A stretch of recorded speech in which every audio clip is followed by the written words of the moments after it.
வந்தீங்க, வந்தால் வாழ்க்கை முழுதும் பிரச்சனை நிறைந்ததாக இருக்கிறதுன்னு பார்க்குறீங்க.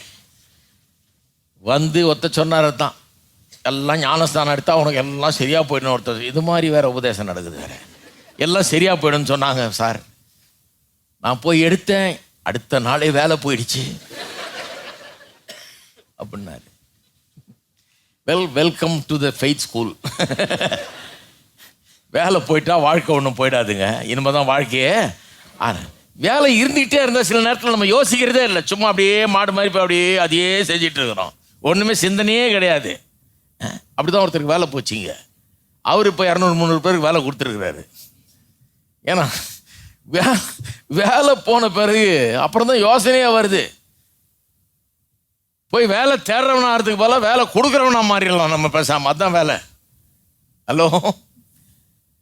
அப்போ அதன் மத்தியில் கர்த்தர் விசுவாசத்தில் நடத்துகிறாரு பாருங்க.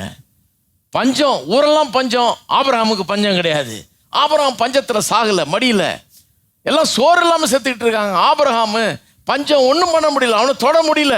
பஞ்சத்தின் நடுவில் அவன் பெரிய ஐஸ்வர்யவானா மாறுறான். ஆடு மாடுகளையும் வேலைக்காரனையும் வெள்ளியும் பொண்ணுமுடைய சீமானா இருந்தான் ஆபிரகாம்னு சொல்லுது. தாங்க முடியாத ஐஸ்வர்யம் அவனுக்கு அந்த நேரத்தில் கிடைக்குது பஞ்சத்தின் மத்தியில். வாசித்து பாருங்க, 12ஆம் அதிகாரத்தையும் 13ஆம் அதிகார துவக்கத்தையும் வாசித்து பாருங்க. பஞ்சத்தின் மத்தியில் அவன் நினச்சிருப்பான், என்னடா கர்த்தர் கூப்பிட்ட இடத்துக்கு வந்தால் பஞ்சமாக இருக்குது, கூப்பிட்ட இடத்துக்கு வந்தால் ஒரே ராஜாக்களோடலாம் போராட வேண்டியதாக இருக்குது, பிரச்சனையாக இருக்குது அப்படின்னு. ஆனால் போராடி பார்த்த பிறகு தான் தெரியுது, அடே வெற்றியை நமக்கு அவர் தர்றாரு. பஞ்சத்தின் மத்தியில் நம்ம கூட இருக்கிறாரு, பிரச்சனையின் மத்தியில் கூட இருக்கிறாரு. எத்தனை ராஜா வந்தாலும் நான் பயப்பட போகிறதில்ல, வெறும் வீட்டு வேலைக்காரன் போதும் வச்சு உதைக்கிறதுக்கு, அவனை ஜெயிக்கிறதுக்கு. ஏன்னா கர்த்தர் இருக்கிறாரு, கடவுளுடைய கிருபை இருக்குது, கடவுளுடைய அபிஷேகம் இருக்குது, கடவுளுடைய அழைப்பு இருக்குது. என்னை தெரிந்து கொண்டவர் என்னை சும்மா விடமாட்டாரு.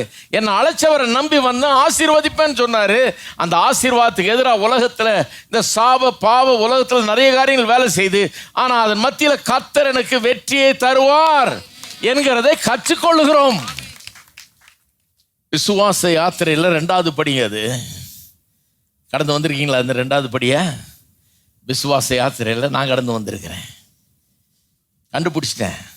ஆமாம், பிரச்சனை வரும், மலை போன்ற பிரச்சனைகள். ஒரு காலத்தில் நான் யோசித்தது உண்டு, இந்த மலையை தாண்டிட்டா முடிஞ்சுது அப்படின்னு. கடைசியில் பார்த்தா அடுத்த இன்னொரு மலை, அந்த மலையை தாண்டிட்டா முடிஞ்சுன்னு பார்த்தா அதுக்கப்புறம் இன்னொரு மலை. வாழ்நாள் முழுக்க மலையை பார்த்து கடைசியில் ஒன்று கண்டுபிடிச்சிட்டேன். இந்த மலையை இல்லாமல் இருக்கவே இருக்காது, இருந்துக்கிட்டே தான் இருக்கும். ஆனால் நான் மலையை தாண்டிக்கிட்டே தான்